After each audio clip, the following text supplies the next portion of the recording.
오늘 고사성어로 배우는 역사는 학문을 기회주의적 처신에 이용하는 어용학자를 비웃는 국학아세입니다.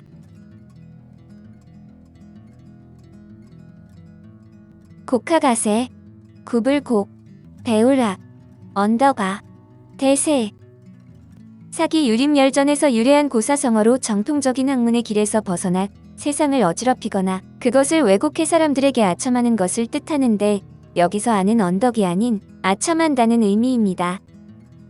이야기의 출전은 사마천의 사기 유림전이나 18사략, 서한 등에서 찾을 수 있는데, 사기 유림전의 내용을 보겠습니다.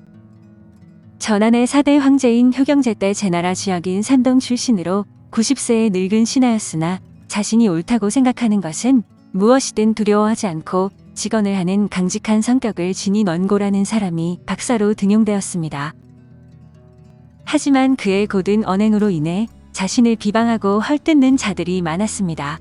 원고와 함께 등용된 소장학자 공손홍도 원고라는 늙은 신하를 탐탁하게 여기지 않았으나, 원고는 공손홍에게 태연한 자세로 이르기를, 요즘 학이 도는 어지러워지고 속설이 유행하고 있네. 이대로 방치해두면 유서 깊은 학의 전통은 마침내 사설로 말미암아 그 자취를 감추게 될 것이네. 그대는 다행히 젊고 호학이 섬기라고 들었네. 부디 올바른 학문을 열심히 배워 세상을 넓히도록 노력하게. 절대로 자기가 옳다고 믿는 학설을 굽혀 세상의 속물들에게 아첨하지 않기를 바라네. 공손홍은 원고의 절조를 굽히지 않는 훌륭한 인품과 풍부한 학식에 감복하여 자신의 무례함을 사과하고 그의 제자가 되었습니다. 그 후 당대에 이름 있는 시인들은 거의 원고의 제자였다고 합니다. 사기 유림전. 원고생이란 성품이 강직하고 뛰어난 학자가 있었는데, 한경제 때 벼슬을 살았고 경제의 어머니 효문왕후와의 일화에서 보이듯 옳다고 생각한 것을 굽히지 않는 성품이었습니다. 그로 인해 효문왕후에게 벌을 받지만 나중에 경제가 그를 다시 청하왕의 탭으로 임명해 소임을 다했고, 그 뒤 병이 들어 관직에서 물러나 산동으로 돌아갔습니다. 다음은 사기에서 전하는 원고생과 황생이 경제 앞에서 천명과 시혜에 대해 논쟁을 벌인 일화입니다. 여황생 쟁론 경제전. 황생월, 탕무비 수명 내시야. 효경제 앞에서 황생과 논쟁한 적이 있었는데, 황생이 말하기를 탕왕과 무왕은 천명을 받은 것이 아니라 윗사람을 시해한 것입니다. 원고생월, 부연부걸주황난 천하지심 계기탕무 탕무야 천하지심이 주걸주. 걸주지민 보이지 사이기탕무 탕무부득이 일입 비수명이하. 원고생이 말하기를 그렇지 않습니다. 대저 거랑과 주왕은 사납고 포악하여 천하의 민심이 모두 탕왕과 무왕을 따랐고, 탕왕과 무왕은 천하의 민심과 함께 주왕과 거랑을 친 것입니다.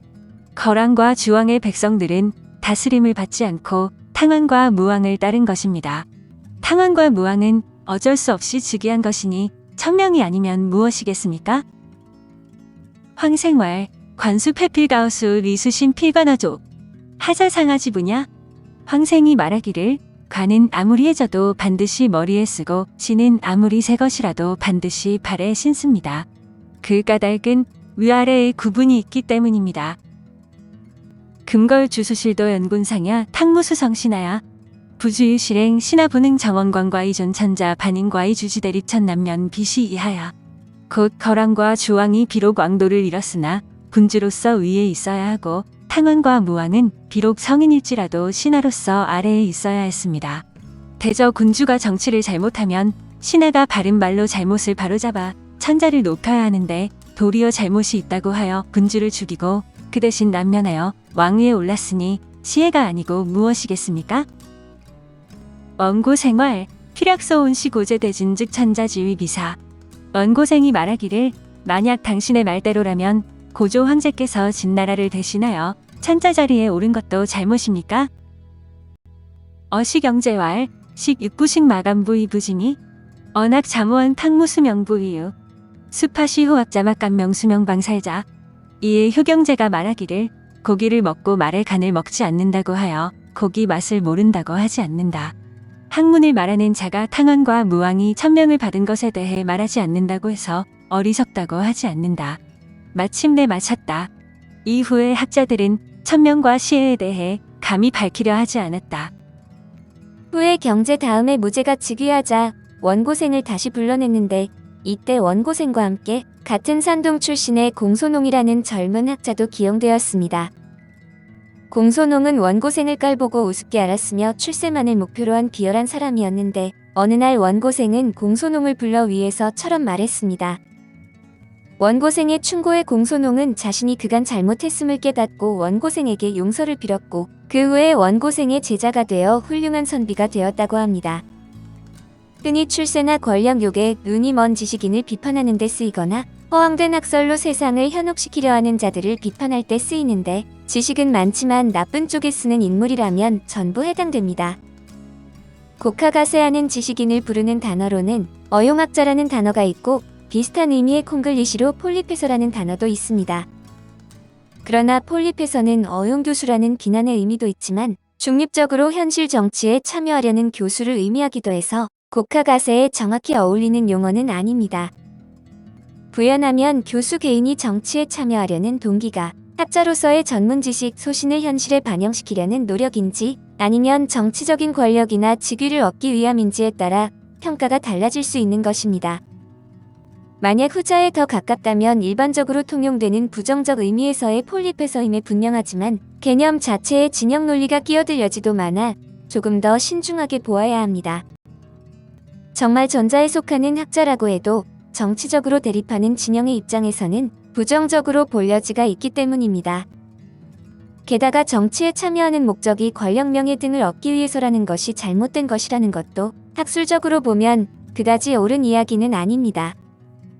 미국인의 무식함과 반지성주의의 원인으로 지목되기도 하는데 미국에서 통하는 상식에 어긋나는 통념들 상당수가 미국 내 협회들의 강력한 로비와 매수된 국가가세로 만들어진 것이기 때문입니다. 다시 이야기로 돌아오면 원고생은 극렬도가 신자였던 효문왕후가 노자에 관해 질문하자 극렬유가 빠였던 원고생이 그런 것은 노예나 종년이 좋아하는 것이라고 대답했다는 일화가 있습니다. 그런데 효문왕후는 궁중 무수리 출신으로 어찌 보면 정말 종년 출신인 효문왕후에게 이딴 소리를 한 것입니다. 이에 효문왕후는 원고생에게 칼 한 자루만 쥐어주고 사나운 멧돼지와 대결하게 했는데 원고생은 엄청난 노령이라 그냥 나가 죽으라고 한 셈입니다.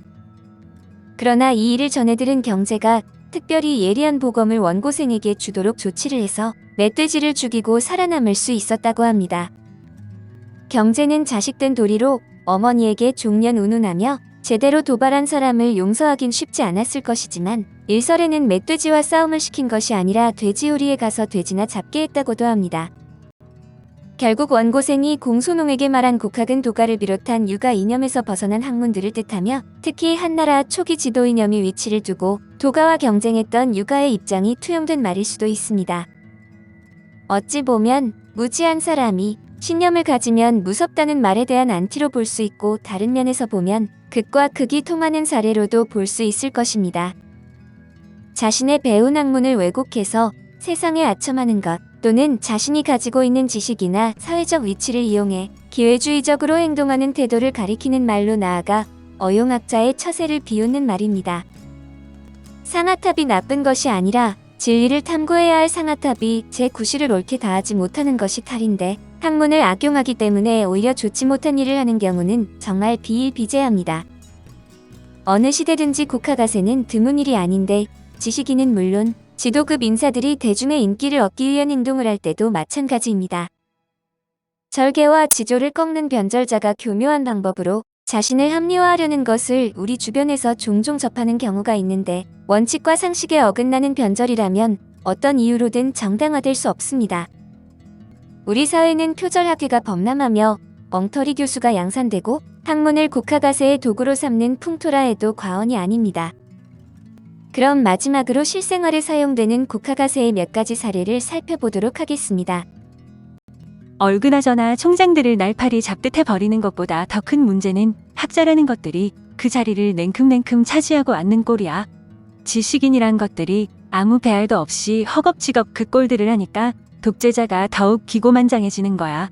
지금까지 이 정권이 제대한 군발이 천국이라고 하지만 막상 따지고 보면 여기에 빌붙은 지식인들 숫자가 더 많다는 걸 알아야 해. 결국 지식인이란 것들이 권력에 기생해 가면서 이 나라 다 망쳐먹고 있는 거야. 조정래 한강 중에서 상하탑이 나쁜 것이 아니라 진리를 탐구해야 할 상하탑이 제 고시를 옳게 다하지 못하는 것이 탈이다. 학문의 진리 탐구 이외의 다른 목적이 섣불리 앞장을 설 때 그 학문은 자유를 잃고 왜곡될 염려조차 있다. 학문에 악용하기 때문에 오히려 좋지 못한 일을 하는 경우가 얼마나 많은가? 학문의 목적. 최근 신문지면을 통해 소설가 이문열 씨와 이른바 곡학낫의 공방을 벌였던 민주당 추미애 의원이 25일 이문열 씨의 글에서는 역사와 정의를 찾을 수 없다고 비판, 논쟁이 확산되고 있다. 한국경제. 오늘 고사성어로 배우는 역사는 학문을 기회주의적 처신에 이용하는 어용학자를 비웃는 복학아세였습니다.